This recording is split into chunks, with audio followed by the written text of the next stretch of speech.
भीमराव व उनके जैसे अन्य दलित बच्चे जब स्कूल जाते थे तो उन्हें बहुत सारी प्रताड़नाओं का सामना करना पड़ता था। इतनी शिक्षा हासिल करने के बाद भी भारत में अपनी जीविका कमाने के दौरान बाबा साहेब को बहुत बार भेदभाव और असमानता का भी सामना करना पड़ा। 1927 आते आते बाबा साहेब ने ये मन बना लिया था कि वह दलित व दबे कुचले शोषित वर्गों को उनका हक दिलाते रहेंगे। दलितों द्वारा सार्वजनिक कुएं से पानी भरने को लेकर एक सत्याग्रह भी किया। 25 दिसंबर को हर साल मनुस्मृति दहन दिन भी मनाया जाता है। ब्रिटिश गवर्नमेंट ने ऐलान किया कि डिप्रेस्ड क्लास को एक सेपरेट इलेक्टोरेट की आजादी दी जाएगी, तो उस पर महात्मा गांधी ने ऐतराज जताते हुए यमुना जेल से ही अपना अनशन शुरू कर दिया। शुक्र मनाइए उस महान आत्मा का जिसने ये सुनिश्चित किया कि हमारे भारत देश का भविष्य किसी ठेकेदार के अंगूठे के नीचे दबकर न रह जाए। अकेले इंसान ने बिना शस्त्र उठाए, बिना नफरत फैलाए, सिर्फ शिक्षा और सत्य के बल पर करोड़ों लोगों को उनका अधिकार दिला। राम और रहीम भी उस वक्त दुखी हो जाते होंगे जब तुम उनका नाम लेकर किसी अन्य मनुष्य को आंतरिक व वास्तविक चोट पहुंचाते हो। Bharat Ratna, father of Indian constitution, first law and justice minister of India, a jurist, an economist, a social reformer, a political leader, a writer, a journalist, a lawyer, a professor, an anthropologist। ये बहुत सारे लोगों की बहुत सारी ख्वाहिशें नहीं बल्कि सिर्फ एक व्यक्ति की ढेर सारी उपलब्धियां हैं। जी हाँ दोस्तों, ये सारी उपलब्धियां, ये सारे टाइटल्स, ये सारे अचीवमेंट्स हैं भीमराव रामजी अंबेडकर की, जिन्हें हम बाबा साहेब भीमराव अंबेडकर भी कहते हैं। वो महान शख्सियत जिसने भारत को एक ऑर्गेनाइज यानी कि संगठित और कई हद तक सभ्य भारत बनाया। वो महान आत्मा जिसने इंसान को इंसान की नजरों से देखा और सबके लिए समान अधिकारों की मांग की। शिक्षा का सहारा लेकर जिसने समाज के एक बहुत ज्यादा शोषित वर्ग को अत्याचारियों के अत्याचार से कई हद तक मुक्त कराया। और सिर्फ एक वर्ग विशेष ही नहीं बल्कि राष्ट्र हित में भी जिसने असंख्य नेक काज किए और जिसकी वजह से हमारा देश भारत दुनिया के सामने विविधता में एकता की मिसाल बन पाया। तो आइए आज उन्हीं महान परम पूज्य आत्मा श्री बाबा साहेब भीमराव अंबेडकर की जयंती पर हम बाबा साहेब को याद करें, उनके जीवन की कुछ महत्वपूर्ण व प्रेरणादायक बातों को जाने जिनने उन्हें महान बनाया। फिर उससे पहले प्लीज जाकर हमारे इस चैनल को सब्सक्राइब करिए और वापस आकर इस वीडियो को अंत तक देखिए और अच्छा लगने पर लाइक करिए, अपनी प्रतिक्रिया कमेंट करिए और इस वीडियो को आगे शेयर करिए। दोस्तों 14 अप्रैल 1891 को एमपी के मऊ में, जो कि आज का डॉक्टर अंबेडकर नगर है, वहां पे आर्मी सूबेदार रामजी मालोजी सतपाल और उनकी पत्नी भीमबाई सतपाल के 14वें व आखिरी संतान भीमराव अंबेडकर ने जन्म लिया। रामजी मालोजी सरकार महाराष्ट्र के रत्नागिरी के अंबादवे के एक मराठी परिवार से थे और अंबादवे से होने के कारण ही उन्होंने अपने बेटे का सरनेम अंबादवेकर रखा था, क्योंकि बाद में उनके टीचर द्वारा बदलकर अंबेडकर कर दिया गया था। बाबा साहेब भीमराव अंबेडकर व उनके परिवार को महार यानी कि एक दलित जाति में कैटेगराइज यानी कि बांटा गया था और इसी निम्न दलित जाति का होने के कारण भीमराव व उनके जैसे अन्य दलित बच्चे जब स्कूल जाते थे तो उन्हें बहुत सारी प्रताड़नाओं का सामना करना पड़ता था। पहले तो उनका एडमिशन किसी स्कूल में बड़ी ही मुश्किल से हुआ करता था और अगर गलती से उनका एडमिशन हो जाता था तो उन्हें स्कूल के अन्य छात्रों से यानी कि उन सो कॉल्ड बड़ी जाति वाले छात्रों से अलग बैठाया जाता था। और यही नहीं बल्कि उन्हें स्कूल में रखे गए पानी के बर्तनों तक को छूने की इजाजत नहीं थी। अगर उन्हें पानी पीना होता था तो उनके लिए कोई बड़ी जाति का बच्चा एक उचित दूरी से पानी को उनके हाथ पे गिराता था, जिससे वो चुल्लू में पानी लेकर अपनी प्यास बुझाते थे। और वहीं अगर कोई ऊंची जात वाला बच्चा निम्न जाति वालों को पानी पिलाने के लिए तैयार नहीं होता था तो ये काम उस स्कूल के चपरासी को दिया जाता था। और अगर गलती से कभी वो चपरासी स्कूल ना आए तो फिर निम्न जाति वाले बच्चों को प्यासा ही रहना पड़ता था। और ऐसे ही एक इंसिडेंट का उल्लेख बाबा साहब ने अपनी रचना नो फ्यूल नो वाटर में भी किया है। महज 3 साल की उम्र में अपनी मां को खो देने के बाद भीमराव व उनके भाई बहनों को उनकी दादी ने पाला। भीमराव अपने 13 भाई बहनों में से अकेले ऐसे छात्र थे जिन्होंने हाई स्कूल में दाखिला प्राप्त किया था। और 1897 में मुंबई आने के बाद अंबेडकर पहले ऐसे अछूत जाति के बच्चे बने जिनको एल्फिंस्टोन हाई स्कूल में एडमिशन मिला था। और उसके कुछ सालों बाद ही साल 1906 में 15 साल की उम्र में भीमराव का विवाह 9 साल की रमाबाई से करवा दिया गया था। और जब साल 1907 में मैट्रिकुलेशन पूरी करने के बाद उनको बॉम्बे यूनिवर्सिटी में दाखिला मिला, वो अपनी निम्न जाति से मुंबई यूनिवर्सिटी में दाखिला पाने वाले पहले व्यक्ति बने। और जिस पर महान व अछूत जाति के लोगों ने इसे ये बड़ी उपलब्धि मानते हुए इसके उपलक्ष्य में एक सार्वजनिक समारोह आयोजित किया, जहां उन्हें लेखक व उनके पारिवारिक मित्र दादा केदुस्कर द्वारा बायोग्राफी ऑफ द बुद्धा भेंट की गई। इसी तरह अंबेडकर का बौद्ध धर्म से पहली बार परिचय हो पाया।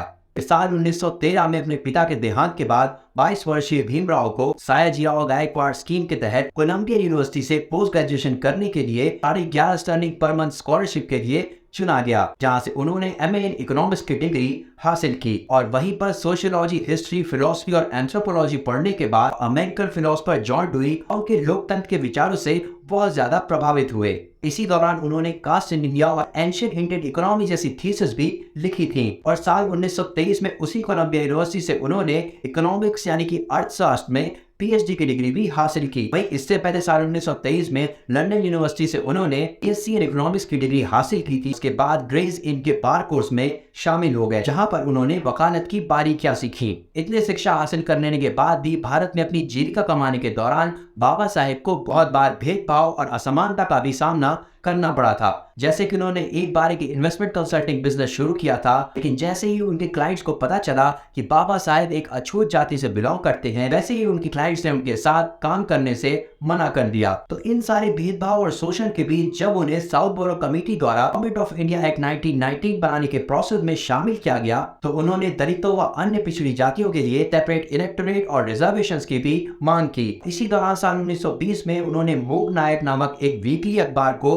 पब्लिश करना शुरू कर दिया। इसके द्वारा उन्होंने दलितों की आवाज को एक बड़े पैमाने पे उठाना शुरू किया। बॉम्बे हाईकोर्ट में प्रैक्टिस करते हुए उन्होंने दलित व अछूत जाति के लोगों को शिक्षित व उन्हें प्रोत्साहित करने की कोशिश शुरू कर दी थी, जिसके प्रोसेस में उन्होंने बहिष्कृत हितकर्मी सभा की भी स्थापना की थी। वहीं जब 1925 में साइमन कमीशन के खिलाफ देश में विरोध चल रहा था, उसी दौरान बाबा साहेब ने भारतीय संविधान की नींव यानी कि फ्यूचर इंडियन कॉन्स्टिट्यूशन की नींव रखनी शुरू कर दी थी और उसके लिए सेट ऑफ रिकमेंडेशंस भी लिखने शुरू कर दिए थे। 1927 आते आते बाबा साहेब ने यह मन बना लिया था कि वह दलित व दबे कुचले शोषित वर्गों को उनका हक दिलाकर रहेंगे और उन्होंने सार्वजनिक पेयजल संसाधनों को सबके लिए उपलब्ध कराने के लिए आंदोलन व रैलियां निकालनी शुरू कर दी थी। वहीं महाराष्ट्र के महाड़ में उन्होंने दलितों द्वारा सार्वजनिक कुएं से पानी भरने को लेकर एक सत्याग्रह भी किया था। इसी दौरान उन्होंने मंदिरों में दलितों की एंट्री को लेकर भी बहुत ज्यादा संघर्ष किया। एक कॉन्फ्रेंस के दौरान उन्होंने जाति भेदभाव और अछूत जैसी मानसिकता का खंडन करते हुए 25 दिसंबर के दिन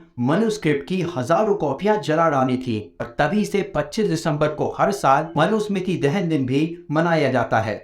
फिर आता है दोस्तों पूना पैक्ट। साल 1937 में जब ब्रिटिश गवर्नमेंट ने ऐलान किया कि डिप्रेस क्लास को एक सेपरेट इलेक्टोरेट की आजादी दी जाएगी, तो उस पर महात्मा गांधी ने ऐतराज जताते हुए यरपड़ा जेल से ही अपना अनशन शुरू कर दिया। उनका कहना था कि डिप्रेस क्लास के लिए सेपरेट इलेक्टोरेट होने से हिंदू कम्युनिटी विभाजित हो जाएगी। पर मदन मोहन मालवीय और कांग्रेस के अन्य लीडर ने बाबा साहेब के साथ एक मीटिंग करके पूना पैक्ट नामक एक एग्रीमेंट की। इसके अनुसार तय ये हुआ कि सेपरेट इलेक्टोरेट की जगह जनरल इलेक्शंस में ही डिप्रेस क्लास को रिजर्वेशन दिया जाएगा, यानी कि अब डिप्रेस क्लास को प्रोविजनल लेजिस्लेटिव में 71 की जगह 148 सीटें मिलेंगी। यही डिप्रेस क्लास आगे चलकर एससी और एसटी कहलाई। वही आपको बता दें कि हिंदू धर्म में चल रही बहुत सारी कुरीतियों के साथ साथ मुस्लिम समाज में भी बाल विवाह व औरतों पे हो रहे शोषण के खिलाफ भी बाबा साहब ने आवाज उठाई थी। तो अब आती है बात फॉर्मेशन ऑफ इंडियन कॉन्स्टिट्यूशन की। बाबा साहब को जब 1947 में लॉ मिनिस्टर के साथ साथ कॉन्स्टिट्यूशन ड्राफ्टिंग कमेटी का चेयरमैन बनाया गया, तो उन्होंने सिर्फ इतना सोचा कि संविधान कुछ ऐसा होना चाहिए इसके अंतर्गत किसी भी इंडिविजुअल या किसी भी कम्युनिटी के साथ किसी भी तरह का भेदभाव व नाइंसाफी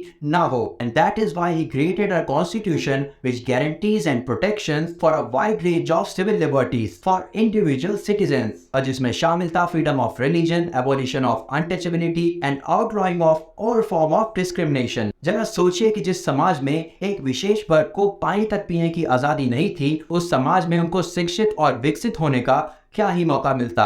औरतों और निम्न जाति के लोगों को समाज में खुद से ठेकेदार बने बैठे लोग अपने जूतों के नीचे ही रखते।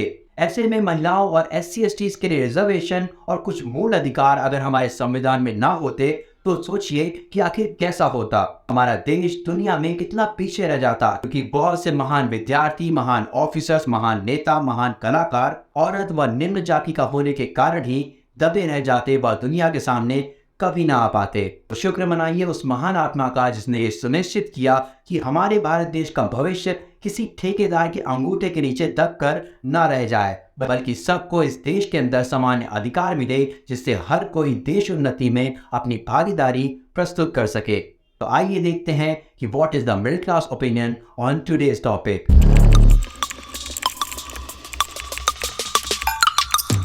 एक अकेले इंसान ने बिना शस्त्र उठाए, बिना नफरत फैलाए, सिर्फ शिक्षा और सत्य के बल पर करोड़ों लोगों को उनका अधिकार दिला डाला और दुनिया को ये बताया कि हिंसा और नफरत के बिना भी नाइंसाफी और शोषण पे विजय प्राप्त की जा सकती है। इसलिए चाहे राम को मानो चाहे रहीम को, लेकिन ये मत भूलो कि तुम्हारे राम और रहीम भी उस वक्त दुखी हो जाते होंगे जब तुम उनका नाम लेकर किसी अन्य मनुष्य को आंतरिक व वास्तविक चोट पहुंचाते हो। इंसानियत ही सबसे बड़ा धर्म है और हर धर्म में इंसानियत के लिए सीखने को बहुत कुछ है। इसीलिए काल्पनिक दुनिया में भ्रमण करने के बजाय अपनी आसपास की चीजों को देखें, समझें और जानें, because knowledge is power in every field of life. जय भारत, जय भीम।